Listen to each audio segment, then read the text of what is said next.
You've committed the perfect crime. No witnesses, no evidence. You're completely safe. You can't sleep. You can't eat. Every sound makes you jump. Your own mind becomes your prison. That's Dostoevsky's philosophy of guilt in one image. In 1866, he published Crime and Punishment, about a student who commits murder, gets away with it, and then is destroyed by his own conscience. Not by the police, not by evidence, by guilt. Dostoevsky's radical insight. You can escape the law, but you can't escape your conscience. And here's what makes this profound. He didn't see guilt as weakness. He saw it as proof of your humanity, as the only path to redemption. Today I'm breaking down Dostoevsky's complete philosophy of guilt in 8 minutes. Why we feel it, what it means, and why trying to escape it only makes it worse. Let's begin. Truth number 1. Guilt is spiritual, not just social. Where does guilt come from?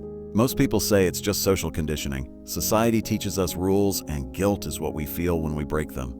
Dostoevsky rejected this completely. In Siberian prison, he met criminals who'd broken every social rule, and many were destroyed by guilt. Not guilt about getting caught, they were already serving life sentences. Guilt about what they'd done.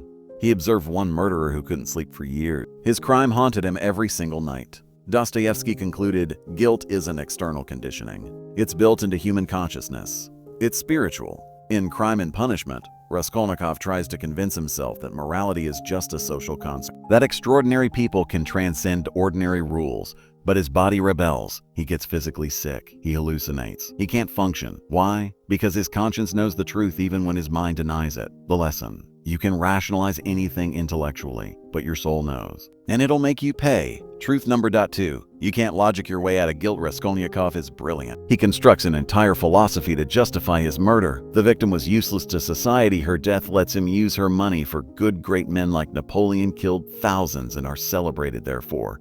One murder for the greater good is morally acceptable. Perfect logic. Utilitarian ethic. Sounds smart in philosophy class, and it completely fails. Dostoevsky's point: you can't logic your way out of guilt. You can convince your mind that what you did was justified. You can build elaborate rationalizations. You can have good reasons. But your conscience doesn't care about your arguments. Modern application: this is why I had my reasons never actually makes you feel better. Why justifying your betrayal, your lie, your cruelty doesn't erase the guilt. Logic operates on one level. Guilt operates deeper. Truth number 3.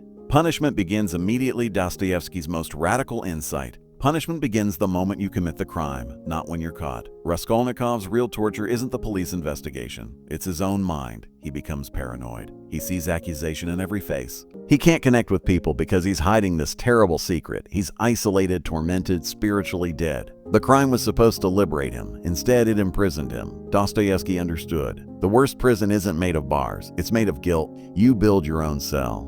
Your conscience is the jailer. There's no escape. Think about your own life, that betrayal, that lie, that thing you've never confessed. You weren't caught. You got away with it. But did you really, or have you been punishing yourself ever since? Truth number 4. The confession urge. Why criminals want to get caught. Here's something strange. Guilty people often want to confess. They unconsciously sabotage themselves. They drop hints. They return to the crime scene. They seem to be begging to get caught. Why? Dostoevsky's answer: because living with guilt is worse than punishment. In Crime and Punishment, Raskolnikov keeps visiting the detective, keeps putting himself in danger. Part of him desperately wants to confess, because confession offers something guilt can't relieve. As long as you're hiding it, you're carrying it alone. The weight never lifts. The torture never ends. But confession, admitting what you did, facing the consequences, offers a way out. Dostoevsky writes that Raskolnikov only begins to heal after he confesses. Only after he stops running from his guilt and faces it. The lesson: that thing you're hiding, that secret eating you alive, confession won't make it disappear, but it might finally let you breathe. Truth number 5. Guilt proves you're still human. Here's where Dostoevsky's philosophy becomes beautiful. He doesn't see guilt as just punishment. He sees it as proof that you still have a soul. In Crime and Punishment, there's another character, Svidrigailov. He's committed terrible crimes. But unlike Raskolnikov, he feels no guilt.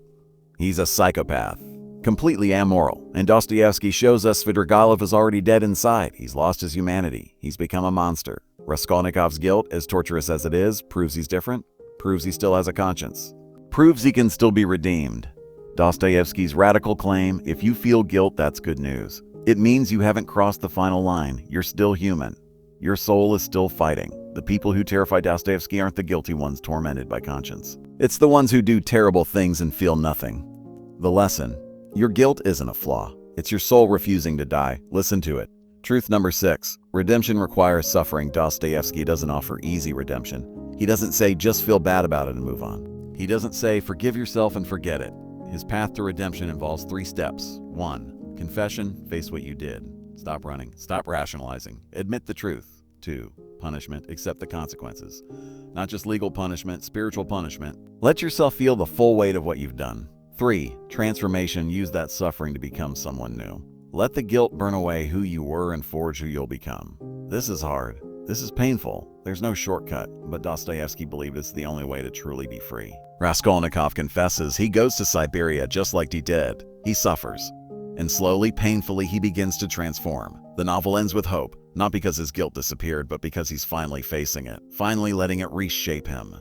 The lesson: redemption isn't about escaping guilt, it's about walking through it, letting it change you, emerging on the other side as someone better. So here's Dostoevsky's complete philosophy of guilt. Guilt is spiritual, built into human consciousness. You can't rationalize it away with logic. Punishment begins immediately. In your own mind, the urge to confess is your soul seeking relief. Guilt proves you're still human, still capable of redemption. True redemption requires facing guilt, not escaping it. Your conscience won't let you rest. And according to Dostoevsky, that's exactly the point. That voice in your head, the one that remembers what you did, that won't let you forget, that keeps you up at night, isn't your enemy. It's the last piece of your soul that refuses to die.